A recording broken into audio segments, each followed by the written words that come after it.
Joel on the bed.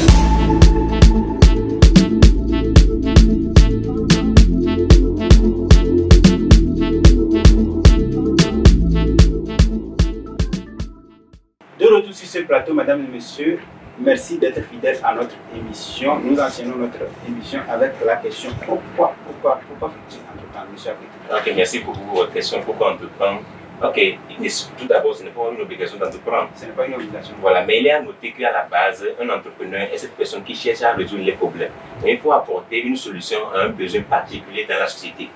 Donc, quand tu as la passion d'apporter un besoin particulier, une solution à un besoin particulier dans la société, d'accord, tu entreprends. Et là, c'est une nécessité. Quand il y a un problème, en fait, les problèmes d'abord sont les sources de l'activité et de revenus. C'est-à-dire que quand il y a un problème, tu identifies un problème, tu apportes une solution à un problème donné, tu es un entrepreneur. Maintenant, pourquoi? Parce qu'on est tous entourés des problèmes. D'abord, je veux dire tout à l'heure et maintenant qu'avant même de venir ici, peut-être que j'ai pris le carburant, je me suis douché, donc il y a un problème de savon, de l'eau. Même sur ce plateau, nous buvons de l'eau. Donc déjà, c'est un problème. Et donc, dans mon environnement, s'il y a un problème, j'identifie un problème auquel je pourrais apporter une solution propice. Ça veut dire que nous sommes tous entourés des problèmes. Donc, quand tu identifies un seul problème qui va avec tous les autres problèmes, donc c'est la raison fondamentale pour laquelle il faut entreprendre. On ne se lance pas parce qu'il faut se lancer, mais il faut identifier un problème et apporter un ajout de solution. Merci. Quel est l'avis de M. Léla sur cette question? Pourquoi entreprendre? En fait, il faut répondre à un besoin. Et techniquement, comme il a dit, c'est de trouver, de se solutionner en fait un problème.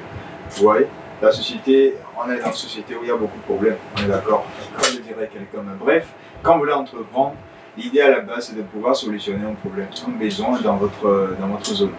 Qu'est-ce qui ne marche pas, qu'est-ce qui ne va pas, qu'est-ce que je peux apporter en tout cas pour cette population, encore cette communauté qui est autour de moi. Et quand vous trouvez maintenant, vous trouvez les moyens de pouvoir réaliser cela, eh bien vous êtes en train d'entreprendre. La réponse à la question, exactement, c'est cela. Mais après, il faut comprendre aussi que, comme il disait, vous pouvez entreprendre, mais dans une mesure pour ne pas peut-être résoudre ou solutionner un problème, mais ça c'est dans le temps. C'est dans le temps en fait. Vous créez une activité, vous savez qu'actuellement ce n'est pas forcément le besoin, d'accord? Vous créez ce besoin. Je ne sais pas si vous comprenez ce que je veux dire. Il faut créer, à un certain moment, il faut créer un besoin. Vous créez un besoin. Vous créez un besoin et vous répondez en fait. Nous sommes dans une émission aujourd'hui, d'accord? Il y a beaucoup de personnes qui veulent peut-être ou qui cherchent des réponses à cette question. Aujourd'hui, vous avez créé une émission que vous lancez sur le net et des gens, avec le temps, sur cette émission, trouvent maintenant la réponse. Vous avez créé un besoin et par là, les gens viennent maintenant puiser dedans. Et c'est fort. Voilà, donc je ne peux pas l'avis de oui, je comprends déjà totalement tout dit, mais ce que je peux apporter à la question, le fait de savoir pourquoi entreprendre. Pour la personne qui veut entreprendre, premièrement, c'est d'abord au lieu de résoudre certains problèmes de base. D'accord? Tout d'abord pour se nourrir, se vêtir, se loger et tout, avant de résoudre un problème de la société. Voilà. Donc si je peux répondre de cette façon. D'accord. Bon, est-ce que c'est une obligation? Non, l'entrepreneuriat n'est pas une obligation. Pas une obligation. Si tu te sens aller dans le salariat, on va rester dans le salariat. Okay. Parce que dans l'entrepreneuriat, il y a plein de défis. Pour ceux qui ont les moyens d'entreprendre et n'entreprennent pas, est-ce que ce n'est pas quand même une obligation pour eux d'entreprendre et en fait, ils ont les moyens à quel sens? Ils ont les moyens. Voilà, les ils moyens, sont sur le liquide en fait. Donc ils ont assez de moyens, c'est-à-dire l'argent côté judiciaire. Voilà. Non, ce n'est pas une obligation. Et si je me sens capable d'affranchir les défis, de concourir à des combats, parce que l'entrepreneuriat c'est du risque. Oui. Chaque temps, le concurrent va t'appeler par ici. Parce que tu vas voir les publicités des concurrents par ici, les activités de ton concurrent, gérer les ressources humaines, gérer la sécurité, gérer même l'entité, le loyer, tout ça. Donc c'est du stress. Et quand tu n'es pas capable de supporter les stress là, va aller chercher emploi. J'ai l'honneur, j'ai l'honneur, c'est mieux. Donc l'entrepreneuriat, ce n'est pas une obligation. Si j'ai l'argent, ça ne veut pas dire que je dois forcément entreprendre. Non. En termes de capacité, comme vous l'avez dit, oui. J'aimerais savoir quelle capacité bien, combien, minimum, combien faut-il pour entreprendre au minimum. Bon, et ça c'est sur l'investissement. Voilà. C'est une très belle question, surtout nous sommes à l'ère digitale, nous sommes en train de tourner une émission sur le net. Déjà, si vous avez un smartphone et une connexion internet, vous pouvez entreprendre. Vous pouvez faire d'abord, je donne certains conseils du dropshipping. Le dropshipping, vous n'avez pas des besoins, des services stockés dans les magasins, mais vous pouvez publier sur les réseaux et puis vous laissez vos marges. C'est en train d'entreprendre tout court. D'accord? Vous pouvez faire l'import-export depuis la Chine. Ce sont des formations que nous offrons. Le dropshipping, l'import-export, comment gagner l'argent avec le digital, ne serait-ce qu'avec le téléphone. Et s'il y a une personne qui sur cette émission et que son téléphone n'arrive pas à lui rapporter l'argent, il n'a qu'à le jeter. C'est-à-dire votre estimation du coût. Non, je disais avec une formation de 20 000, il a parlé de formation, mon confrère, avec une formation de 15 000, de 20 000, il y a les formations d'affiches aujourd'hui, donc c'est infographie sur smartphone. Avec 20 000 aujourd'hui, on peut entreprendre. Avec 0 francs même d'ailleurs. Il y a les gens qui disent qu'on peut entreprendre avec 0 francs. C'est vrai, mais il faut les ressources. Bon, selon mon avis, il faut le temps, d'accord? Il faut les ressources, l'intelligence, la capacité, voilà. Et il faut vraiment être intelligent dans le domaine dans lequel tu vas entreprendre avant de s'engager et de gagner assez d'argent. Donc avec le minimum vital, on peut entreprendre. Même le service plus, je paie de l'eau, puis à 5 francs, bien 25 francs, je revends ça, je fais ma marge. D'accord? D'accord. Monsieur Delatin, qu'est-ce que vous pouvez dire? J'aimerais que tu me rappelles la première question avant de venir à cette question. C'était de savoir. Combien faut-il pour arriver? Non, c'était pas la question. Je pense que tu avais demandé, il y a des gens qui ont des moyens mais qui n'en ont pas. Oui, voilà, il y a des gens qui sont tellement sur voilà, tellement de liquide mais ils n'en trouvent pas. Je vais vous donner 2 exemples. D'accord? Vous connaissez Adebayor Cheikh? Oui. Il a de l'argent? Oui. Est-ce qu'il entreprend? Très bien, trop. Ok. Vous connaissez le président Florence Nunez? Exact. Est-ce qu'il entreprend? Je ne sais pas, on ne sait pas. D'accord. Alors, très bien. Alors, je vais vous dire ceci. La plupart des gens qui ont de l'argent, d'accord, entreprennent d'une certaine manière. À un certain niveau, on les appelle encore des hommes d'affaires. C'est des entrepreneurs en réalité. D'accord. Ils ont des actions dans beaucoup d'entreprises, d'accord, dans beaucoup de sociétés qui les rapportent. En fait, l'argent, quand vous ne le faites pas tourner, d'accord, quand vous dépensez et qu'il n'y a pas d'entrée, ça finit. Alors, ceux qui ont de l'argent, ils connaissent en fait ce principe-là aujourd'hui et ils entreprennent. Mais il y a des gens qui ont autant d'argent et qui n'entreprennent pas. D'accord? Et il va savoir également la façon dont ils font tourner leur argent. C'est des hommes d'affaires d'une certaine manière. Donc aujourd'hui, on comprend qu'il y a des gens qui le font, d'autres ne le font pas, mais chacun le fait à sa manière. Mais quand même, il existe des gens qui ne le font pas. Qui ne le font pas. On ne peut pas les blâmer, voilà. D'accord? Ils savent comment ils font, en tout cas pour faire leur argent, enfin dans la durée. Maintenant, à la question. Oui, maintenant, revenons sur la seconde question. Alors, de demander combien il faut, d'accord, le minimum pour on parle de 0 francs. Est-ce que vous êtes pour ou contre? Je vais aller sur des calculs. On va aller techniquement. Le SMIC au Togo, c'est à combien? C'est à 2500. 2500. Normalement. Enfin, normalement. Alors, pour les téléspectateurs qui nous suivent, on va aller techniquement. D'accord. Quelqu'un qui gagne le SMIC, qui se déplace pour aller au boulot, d'accord, à 30 000 près dans les 52 000. Et qui mange 3 fois par jour dans les 52 000. D'accord, qui recherche son téléphone, soit crédit ou internet, etc. Peut-être 2 ou 3 fois par semaine dans les 52 000. Qui a des besoins, qui tombe malade, qui fait des soins, sérum, etc., produits, pharmacie, etc., dans les 52 000. Et les autres besoins que je ne vais pas lister. Oui, l'habillement, etc. Très bien. Il lui reste combien pour entreprendre? Quittons cette base-là. Revenons maintenant ailleurs. Vous avez de l'argent, vous voulez entreprendre aujourd'hui. Il a dit tout à l'heure, on peut entreprendre avec 0 francs. Moi, je ne suis pas partisan ou pratiquant de cette formule-là. Si j'ai mon téléphone et que je dois entreprendre avec mon téléphone, même si c'est un crédit de 200 francs, je mets dedans pour être connecté. D'abord, avant de commencer par voir si je dois créer une liste de diffusion, comment est-ce que je dois toucher les gens, si je dois faire une recherche sur Google pour voir le besoin, etc., une étude de marché, je dois quand même investir 200 francs en Internet pour pouvoir commencer. D'accord. Donc, grosso modo, vous êtes d'avis avec moi que je ne pourrais pas donner un montant fixe pour dire qu'on entreprend. Ça dépend du secteur d'activité dans lequel vous voulez entreprendre. Le sachet de Piotta, vous avez combien dedans? 30. Oui. Les gens le vendent à 25 francs. Faites le calcul. Vous vendez 30 par jour à 25 francs, vous avez combien? Or, le sachet se vend à 350 ou à 400. Si vous achetez juste un seul sachet dans lequel il y a 30, et vous vendez l'un à 25 francs, vous imaginez la marge que vous faites sur les 350? Moi, je vais beaucoup plus dans les détails. Oui, je vais enchérir. Je laisse quand même. On a compris, imaginer. Je voudrais qu'il me donne au moins un montant. Je ne pourrais pas donner de montant parce que suite à tout ce que je viens de dire, et que le montant, ça serait beaucoup plus difficile à donner. Ça dépend du secteur d'activité dans lequel vous entreprenez. Sinon, je dirais 300 francs ou 500 francs pour entreprendre. 200 même pour la connexion Internet, comme vous l'avez dit. Voilà. Alors, pour renchérir ce qu'il a dit, vous allez demander à quelqu'un de savoir si c'est possible d'entreprendre à 0 francs. J'ai dit oui, mais J'ai laissé un mail là-bas. Donc c'est ce mail qu'il a ignoré. Il faut les trois T. Voilà. Avec Le talent, le trésor et le temps. Et ça, il faut l'argent. Il faut l'argent, bien sûr. Voilà. Donc en réalité, entreprendre avec ce francs, c'est une manière de parler. Maintenant, le fait concret, ce n'est pas vraiment Je praticable. reçois l'avis de M. David. Oui, sur entreprendre avec 0 francs. Ils ont déjà tout dit, entreprendre avec 0 francs. Moi, j'aimerais qu'il donne des idées parce que lui, il gère un peu. Un restaurant, il a des. Comment ça se passe? Comment ça se passe à son niveau? Est-ce qu'il a démarré avec 0 francs? C'est avec 0 francs. Non. Oui, voilà. Moi, je n'ai pas démarré. Comment ça se passe? Comment ça s'est passé? Comment la création vient, Comment vous avez le commencé? commencement. À combien? Et puis, bon, vous pourrez... En fait, pour dire la manière dont moi j'ai commencé, c'est par l'aide. D'accord? C'est par l'aide. On retient l'aide. Oui, Ok. c'est par l'aide. Tout simplement. D'accord. Voilà. D'accord. Ok. Là, avec l'aide, déjà, tu ne peux pas nous donner Une estimation. On comprend. C'est ton oncle. Bien, c'est ton beau. HGC.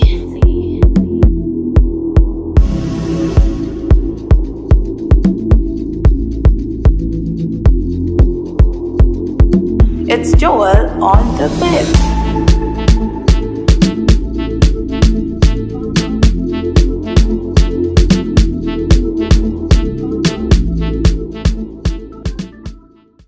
Je retourne sur ce plateau.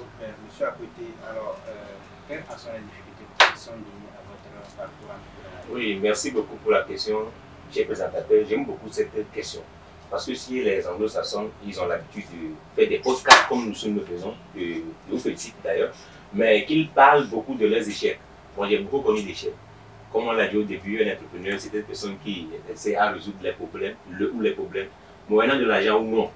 Donc, tu peux commencer à résoudre un problème, ça ne marche pas, tu as des difficultés, mais pour rentrer plus en détail, tu prends la difficulté des ressources humaines. D'accord? Tu prends un jeune, tu le formes, d'accord, et tu lui donnes des capacités, beaucoup de ressources pour qu'il puisse travailler ensemble avec vous. Et le jeune, voilà, lui dit que bon, il a beaucoup acquis. Donc, on voit d'abord les difficultés au niveau des ressources humaines. Ça, c'est vraiment une difficulté que j'ai rencontrée au cours de ma carrière. Il y a également la difficulté j'ai envie de dire, des ressources, des moyens financiers. Il y a la difficulté du lobbying. Le lobbying, c'est-à-dire, bon, c'est un mot anglais. Donc, quand tu as un produit ou un service destiné à une communauté donnée, tu as besoin d'avoir des lourds dossiers, des longs bras, vous comprenez, nous sommes en Afrique, avant de parcourir ta cible. C'est quelque chose qui a été complexe et compliqué pour moi. Mais je fais déjà 7 ans dans l'entrepreneuriat, ça n'a pas été facile. Nous avons bravé beaucoup de difficultés, beaucoup d'échecs. Et aujourd'hui, je peux vous dire que ce n'est pas facile, mais il faut quand même s'unir ensemble. D'accord? Ne pas chercher à aller ailleurs, de divaguer, pillailler, chamailler. Voilà. Et ensemble, pour un seul but, un seul objectif, on pourra aller et atteindre le bout du sol. Monsieur David, quelles en sont les difficultés? De mon côté, les difficultés en sont nombreuses. Tout d'abord, il faut être quelqu'un de patient. D'accord? Il faut être patient parce que les débuts sont toujours difficiles. Vous voyez? Côté financier, côté comment dire,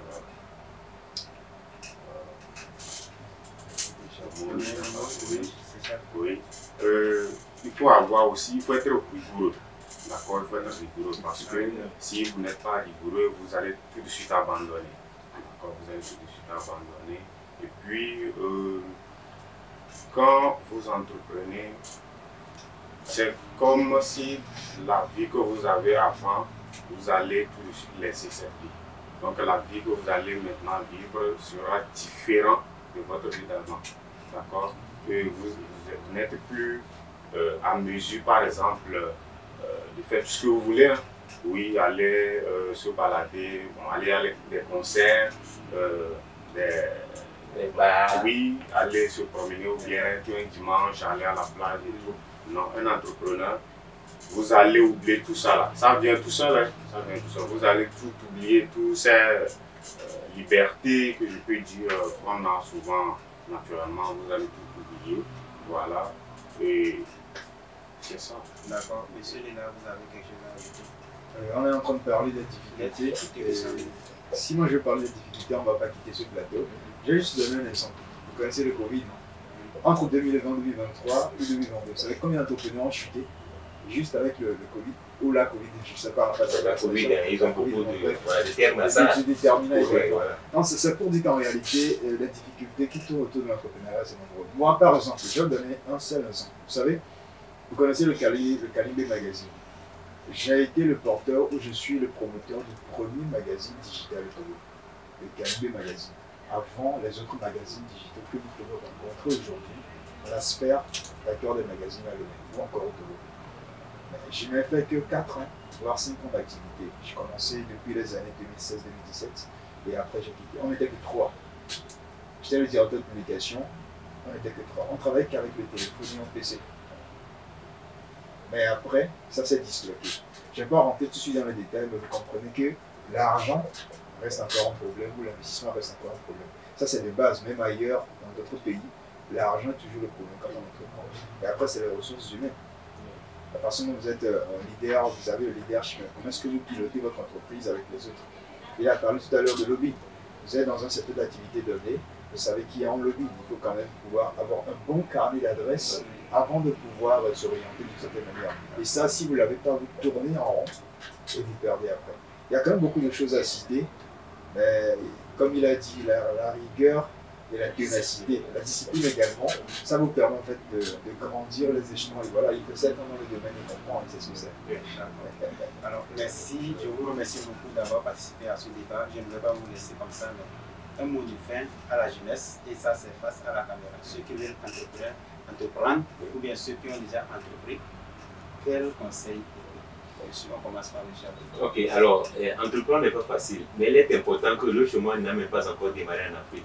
On peut voir notre système éducatif. Il y a beaucoup de personnes qui fréquentent mais qui ne savent même pas ce qu'ils vont faire dans le futur. Ils n'ont même pas de projet sur leur carrière professionnelle et autres.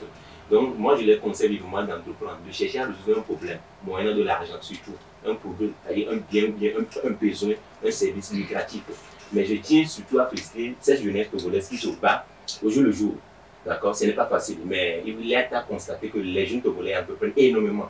Chaque personne essaie de faire quelque chose parce que, voilà, vous voyez, le système etc. Ce n'est pas facile de s'en sortir, même avec les diplômes. Mais quand même, chaque Togolais s'en sort d'une manière ou d'une autre. Je tiens à les féliciter, à les encourager. Ce n'est pas facile. Ils n'ont qu'à encore tenir beaucoup, pour beaucoup de temps. Ils n'ont qu'à échouer beaucoup. L'échec concourt au succès. L'échec, c'est le brouillon du succès. Ils n'ont qu'à lire l'heure, matin, midi, soir. Et un jour, ils vont réussir. Merci beaucoup. Alors, monsieur Delan, quel conseil? Un conseil, je partirai sur des exemples. Vous savez, quand on parle de shoemaker, c'est pas le Togolais qui a inventé ça, c'est une expression, oui. Quand on parle de shoemaker, c'est les Ghanéens qui ont porté ce business à Lomé et après nous on a adopté. Quand on parle de cafétéria, de dialogue, en réalité, le Togolais n'a pas cette. C'est pas nous qui avons créé ça. C'est des Guinéens, c'est des Maliens qui sont venus au pays avec ce qu'on appelle les cafétérias. Aujourd'hui, on a adopté. Quand on parle de fast-food, c'est les Libanais. Quand on parle d'Ablomi, c'est les Igbo. Je vais juste dire aux Togolais, quand vous voulez trouver un besoin ou encore vous voulez trouver une solution à un besoin, créer, ne copiez pas. On a toujours copié. Il faut maintenant aux Togolais de pouvoir créer aussi quelque chose. Merci. Mais il n'y a rien de nouveau sous le soleil, tout se transforme. Mais quand même, il n'a qu'à copier intelligemment et ajouter un plus pour corroborer à votre approche.